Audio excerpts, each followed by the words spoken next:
Hello दोस्तों, कैसे आप सब। स्वागत है आपका हमारे यूट्यूब चैनल पर। और आज हम लेकर आए हैं कालिदास की रचनाएं। ठीक है, कालिदास संस्कृत के महाकवि हैं, महाकवि कुलगुरु कहे जाते हैं। और ये वही स्थान रखते हैं जो अंग्रेजी में शेक्सपियर का है और हिंदी साहित्य में तुलसीदास का है। ठीक है, और संस्कृत के महान कवियों में से एक है। सबसे बेहतरीन कवि कालिदास जी हैं। और कालिदास की अगर रचनाओं की बात करें तो इन्होंने जो मान्यता है 7 रचनाएं लिखी है। लेकिन ये अगर वैसे बात करें हम तो टोटल 41 रचनाएं इनकी है।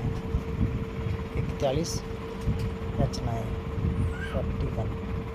ठीक है, लेकिन 7 ही रचनाएं मान्य हैं। तो दोस्तों चलिए ज़्यादा देर न करते हैं, शुरू करते हैं आज की क्लास और देखते हैं कालिदास की रचनाएं। जल्दी से समय न गवाते हैं, तो चलिए शुरू करते हैं अपनी क्लास और देखते हैं कालिदास की रचनाओं के बारे में। टॉपिक है हमारा कालिदास की रचनाएं और कालिदास की 7 प्रसिद्ध रचनाएं हैं। ठीक है, कालक्रम की दृष्टि से कालिदास की रचनाएं। ठीक है, मतलब सबसे पहले कौन सी है, उसके बाद कौन सी है, इस तरीके से उनकी रचनाओं के बारे में हम जानेंगे। ठीक है, चलिए। और एक बात और बता दूं आपको, जो कालिदास की रचनाएं हैं, ग्रंथ हैं, जो इतिहास का अध्ययन करने में हमें बहुत ही ज़्यादा हेल्प मिलती है। मतलब जो इतिहास का साहित्यिक स्रोत है उसके अंतर्गत ये आती है। ठीक है, साहित्यिक स्रोत में धर्मेतर साहित्य या लौकिक साहित्य में। ठीक है, तो चलिए देखते हैं इनकी पहली रचना। और इनकी जो पहली रचना है वह है ऋतु संहार। ठीक है दोस्तों, पहली रचना है ऋतु संहार। इसमें 6 अंक हैं। ठीक है, और इसमें 6 ऋतुओं का वर्णन है। ठीक है, इसके बारे में हम डिटेल से आगे पढ़ेंगे अभी। इसके बाद है इनकी रचना कुमार संभव। इसमें 17 सर्ग है। ठीक है, और ये शिव और पार्वती के ऊपर एक महाकाव्य है। ठीक है, इसके बाद है मालविका अग्निमित्र। मालविका अग्निमित्र एक नाटक है। ठीक है, और ये मालविका और अग्निमित्र की प्रेम कथा से परिभूत है। ठीक है, चलिए अगला है विक्रमोर्वशियम। ये भी एक विक्रमोर्वशियम, ये भी एक 5 अंक का नाटक है। ठीक है, चलिए आगे देखते हैं। इसमें विक्रम और उर्वशी मतलब पुरूरवा और उर्वशी का प्रेम तथा विराग का वर्णन है। ठीक है, इसके बारे में भी हम अलग से क्लास भी लेंगे और इसकी कहानी भी आपको सुनाएंगे। ठीक है बच्चों, चलिए अगली रचना देखते हैं मेघदूत। और इसके 2 भाग हैं, उत्तर भाग और पूर्व। ठीक है, उत्तर मेघ और पूर्व मेघ। ठीक है, 120 श्लोक है इसमें, गीति काव्य है ये। अगला देखते हैं रघुवंश। और ये महाकाव्य है, 19 है सर्ग इसमें। और इसमें 31 राजाओं का वर्णन है। जो 31 राजा है रघुवंश के, जैसे राम हो गया। ठीक है, इसका जो नायक राम और सीता हो गए जैसे। ठीक है, इसके बाद जो इनकी अंतिम रचना है विज्ञान शाकुंतलम। ये 7 अंक का नाटक है और ये विश्व प्रसिद्ध नाटक है। यह सर्वोत्कृष्ट है, मतलब सर्वोत्तम इनकी कृति है। ठीक है, ये बहुत ही ज़्यादा प्रसिद्ध है और बहुत ही अच्छा नाटक है। इसमें शकुंतला और दुष्यंत का प्रेम कहानी दर्शाई गई है और उनका जो पुत्र होता है भरत। ठीक है, तो इसके बारे में हमें पता चलता है कैसे कैसे 7 अंकों में होता है। पहले दुष्यंत को प्यार हो जाता है शकुंतला से और उसके बाद विवाह हो जाता है। फिर वो उसे भूल जाता है शराब के कारण, क्योंकि शकुंतला को शराब मिल जाता है। ठीक है, क्योंकि वो उसके वियोग में खोई हुई थी। किसके? दुष्यंत के। ठीक है, तो जो थे दुर्वासा वो उसको श्राप दे देते हैं और फिर उसका जो उसकी सखी थी शकुंतला की, प्रियवदा और अनसुया, वे उसके आगे गिड़गिड़ाती हैं दुर्वासा की। तो वो कहता है कि अब ये श्राप तो वापस नहीं होगा, लेकिन हाँ इसका एक उपाय है कि जब भी अंगूठी या कोई भी उसका दिया हुआ सामान दुष्यंत को दिखा दिया जाएगा तो उसे सब याद आ जाएगा। ठीक है, तो इस कहानी में इस तरीके से ये दिया गया है। बहुत ही अच्छा नाटक है और ये संस्कृत साहित्य के भी सर्वोत्कृष्ट मतलब रचना है। तो चलिए अब हम इनके ग्रंथों का एक बार विवरण देख लेते हैं सारणी के माध्यम से, और देखते हैं इसका एक बार विवरण। कालिदास के ग्रंथों का विवरण: महाकाव्य, कुमार संभव और रघुवंश, गीति काव्य में ऋतु संहार और मेघदूत। ठीक है, और इसके बाद ये 3 नाटक हैं: मालविकाग्निमित्र, विक्रमोर्वश्यम और अभिज्ञान शाकुंतलम। ठीक है, तो टोटल 7 कृति हो गई कालिदास जी।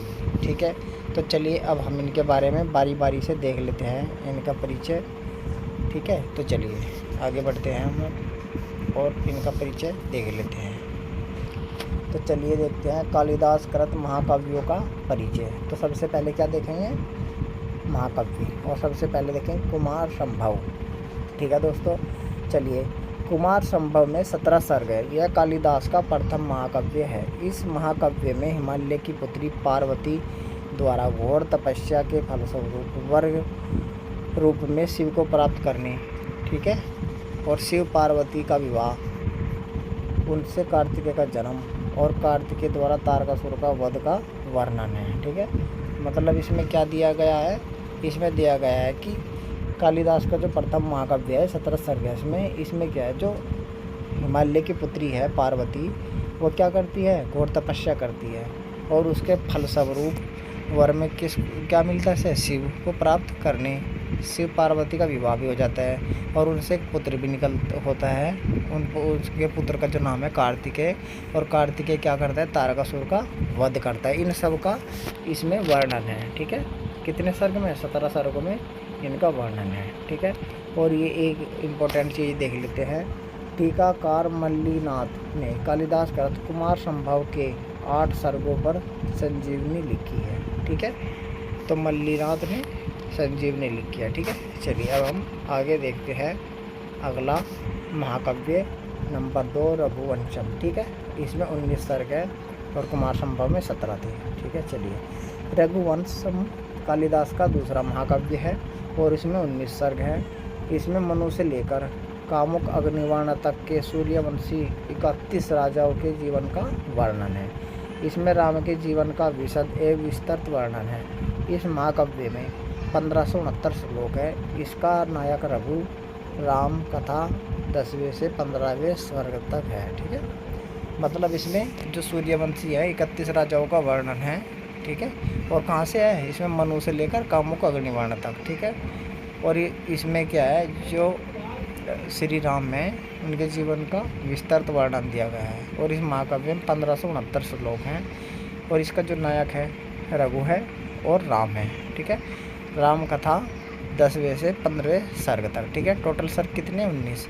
तो कितने सर्ग तक राम कथा में राम नायक है? 10 से 15 तक। ठीक है, बाकी में कौन नायक है? रघु। तो राम टोटल 6 सर्ग में नायक होगा। ठीक है, ये ध्यान रखेंगे, इस तरीके से प्रश्न पूछ सकते हैं।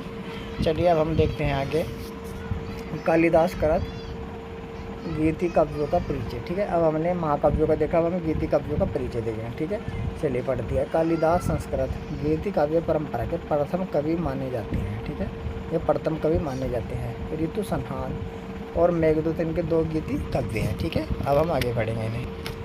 चलिए पहले देखते हैं ऋतु संहार। ऋतु संहार कालिदास की सर्वप्रथम रचना है और प्रथम गीति काव्य है। इसमें 6 सर्गों तथा 197 श्लोकों में 6 ऋतुओं का वर्णन गीत शैली में है। इनका क्रम इस प्रकार है। ठीक है, मतलब क्या है, ये ऋतु संहार कालिदास की सबसे पहली रचना थी और ये गीति काव्य है। गीति काव्य का मतलब है जो गीत के रूप में काव्य होता है। ठीक है, ये मतलब इसमें गीत के माध्यम से इसमें गाया गया है। ठीक है, मतलब इसमें गीत की तरह के लेखन हुआ है, ठीक है। और इसमें ऋतुओं का जो वर्णन हुआ है 6, उनका क्रम इस प्रकार है। सबसे पहले ग्रीष्म ऋतु, फिर वर्षा ऋतु, फिर शरद ऋतु, फिर हेमंत, फिर शिशिर और फिर वसंत ऋतु, ठीक है। ये ऋतुओं का क्रम है। और ऋतुओं का क्रम भी कभी कभी पूछ लेते हैं कि ऋतु संहार में ऋतुओं का क्रम बताइए, कितनी ऋतुओं का वर्णन है, ठीक है। 6 ऋतुओं का वर्णन है और 6 सर्ग है, ठीक है। चलिए अब देखते हैं अगला मेघदूत। और ये मोस्ट इम्पोर्टेंट और बहुत ही प्रसिद्ध इनका क्या है, गीति काव्य है कालिदास जी का, ठीक है। चलिए मेघदूत की कथा 2 भागों पूर्व मेघ और उत्तर मेघ में विभक्त है। 121 श्लोकों में है, कल्पना प्रधान ग्रंथ है। इसका उपजीव्य ग्रंथ वाल्मीकि रामायण है, मतलब ये वाल्मीकि रामायण को आधार बनाकर लिखा गया है, ठीक है। 121 श्लोक है, कहीं कहीं इसमें 120 श्लोक भी मिलती है, ठीक है।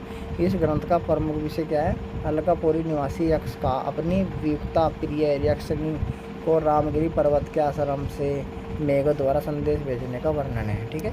मतलब इसमें क्या है, यक्ष और यक्षिणी क्या है, उसकी प्रिय है, ठीक है।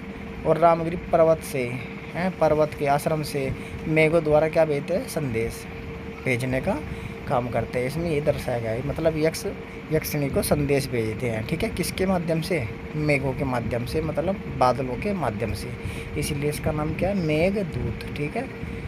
तो इसी ग्रंथ में कालिदास का सबसे प्रिय छंद कौन सा सबसे प्रिय छंद है, मंदा क्रांता का प्रयोग हुआ है, ठीक है। मंदा क्रांता का प्रयोग हुआ है। मेघदूत का अब देख लेंगे, एक लाइन बहुत इंपॉर्टेंट है। मेघदूत का जर्मन भाषा में पदानुवाद जोहान वोल्फगांग फोन गोथे ने वर्ष 1791 में किया था, ठीक है। अब इसका अनुवाद कौन सी, जर्मन भाषा में, ठीक है। ये नाम ध्यान रखेंगे, सन की तो जरूरत नहीं है, लेकिन ये पूछ लेते हैं कि जर्मन भाषा में पदानुवाद, ठीक है, पदों का अनुवाद जोहान वोल्फगांग फोन गोथे ने, ठीक है। चलिए अब हम इसके आगे जो बाकी रह गए 3 नाटक देखते हैं। चलिए नाटक देखते हैं। कालिदास कृत नाटकों का परिचय। सबसे पहला मालविका अग्निमित्र, यह कालिदास का प्रथम नाटक है। इस नाटक में 5 अंक है और 96 श्लोक है। इसमें मालविका और अग्निमित्र की प्रणयन कथा और विवाह का वर्णन है, मतलब इसमें मालविका और अग्निमित्र के प्रेम का और विवाह का वर्णन है, ठीक है। मालविका और अग्निमित्र, जो अग्निमित्र है सुगवंश का शासक है, ठीक है। चलिए आगे देखते हैं। अब हम दूसरा विक्रमोर्वशीयम, ठीक है, दूसरा नाटक है विक्रमोर्वशीयम। 65 श्लोक में वर्णित यह कालिदास का दूसरा नाटक है। इसमें 5 अंकों का त्रोटक नाटक है, ठीक है। इसमें राजा पुरूरवा मतलब विक्रम और उर्वशी नामक अप्सरा की प्रणयन कथा का विवरण है, ठीक है, यह वर्णित है।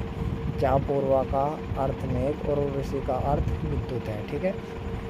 अब देखिए इसमें क्या है, मतलब राजा पुरूरवा जिसका नाम विक्रम भी है, और उर्वशी का क्या है, उर्वशी कौन है, अप्सरा है एक। इनका क्या है, प्रणयन कथा का वर्णन है, मतलब इनकी शादी भी हो जाती है। और जो पुरूरवा है उनकी शादी पहले हो जाती है, ठीक है। लेकिन एक बार ये घूम रहे थे तो इसमें क्या होता है, जो कुछ जैसे फिल्मों में भी दिखाते हैं कि कुछ गुंडे आकर उनको परेशान करते हैं एक्टरनी को, इसी तरीके से इसमें भी उनको परेशान करते हैं जो उस समय के बोलते हैं, जो ऐसे काम करते हैं मतलब। तो फिर इसकी रक्षा क्या कौन करता है, यही करता है पुरूरवा, ठीक है। तो पुरूरवा को फिर अप्सरा, इससे जो अप्सरा थी उर्वशी से प्यार हो जाता है, ठीक है। तो फिर इनका ऐसे ही चलता है, ये इसके प्यार में डूब जाता है बिल्कुल पूरी तरीके से प्रेम में। तो फिर क्या करता है, अब उसको भी पता चल जाता है उर्वशी को। उर्वशी फिर एक दिन उसको प्रेम पत्र मतलब के लिखती है और वो फिर इसकी पत्नी को मिल जाता है और ये उसको ढूंढता है, लेकिन क्योंकि वो दे दी तो इसको ही है, मतलब जो उसका प्रेम पत्र था, लेकिन वो कभी मिट ना जाए, वो जो उसका मडव्य था वो उसको दे देता है और वो उसके हाथ से चला जाता है छिटक कर, और वो उसकी पत्नी को मिल जाता है, ठीक है। तो इस तरीके से इसमें कहानी है पूरी तरीके से, पूरी मतलब बिल्कुल। और अंतिम में मतलब उसकी ये जब इंद्र देखता है कि इनमें प्यार बढ़ रहा है तो उसे प्यार तोड़ने के लिए वो भेजता है अपने वहाँ से, ठीक है। तो इसी तरीके से इस कहानी में दिया गया है, ठीक है। और इसमें बताया गया है कि जहाँ पूर्वा का अर्थ है मेघ और उर्वशी का अर्थ है विद्युत, ठीक है। मेघ मैंने बादल। तो इसमें विक्रमोर्वशीयम मतलब पुरूरवा और उर्वशी अप्सरा की प्रेम कहानी है। ठीक है, पुरूरवा मनुष्य है, शासक है, राजा है, धरती पे रहता है, रतिलोक पे, और उर्वशी अप्सरा है। ठीक है, चलिए आगे देखेंगे जो तीसरा और प्रसिद्ध नाटक है। ठीक है बच्चों, चलिए तीसरा जो नाटक है अभिज्ञान शाकुंतलम, यह कालिदास का सर्वश्रेष्ठ नाटक और अंतिम रचना है। इसमें 7 अंकों में दुष्यंत और शकुंतला के प्रेम, वियोग और पुनर्मिलन का वर्णन है। इसका पूजिए महाभारत आदि पर्व है। ठीक है, ये महाभारत के आदि पर्व से है। और शकुंतला और दुष्यंत के प्रेम, वियोग और पुनर्मिलन मतलब दोबारा भी मिलते हैं जब वो अंगीठी को देख लेता है, मतलब वो एक मछली के गेट से मिलती है। ठीक है, और मछुआरा उसको लेकर कहाँ जाता है, राजा के वहाँ, मतलब इस तरीके से कहानी है। तो फिर उसको जब अंगीठी दी जाती है तो उसे सब याद आ जाता है। ठीक है, तो इस तरीके से फिर उनको दुष्यंत और शकुंतला का पुनर्मिलन होता है। ठीक है, अच्छा देखते हैं इसमें कितने हैं, 7 अंक है इसमें। ठीक है, और इसका मुझे क्या मतलब आधार क्या है इसका, महाभारत। ठीक है, महाभारत का आदि पर्व। ठीक है, अच्छा कितने पर्व है, 18 पर्व है महाभारत में। अभिज्ञान शाकुंतलम नाटक में साधारण गद्य के लिए सौर सैनिक पराकत और पद के लिए महाराष्ट्रीय पराकत का प्रयोग और 24 छंदों का प्रयोग हुआ है। ठीक है, सौर सैनिक पराकत एवं पद के लिए महाराष्ट्रीय पराकत का प्रयोग हुआ है। ठीक है, अच्छा एक पॉइंट और ये देख लेंगे। सर्वप्रथम सर विलियम जोन्स ने 1789 में कालिदास के अभिज्ञान शाकुंतलम का अनुवाद अंग्रेजी में किया। ठीक है, तो सर विलियम जोन्स। ठीक है, ये भी आप ध्यान रखेंगे। ठीक है, तो दोस्तों ये था आज कालिदास के नाटकों का, महाकाव्यों का और गीति काव्यों का परिचय और जो इनकी रचनाएं थी प्रसिद्ध 7 उनके बारे में। तो दोस्तों अगले क्लास में फिर मिलेंगे हम, तब तक के लिए धन्यवाद।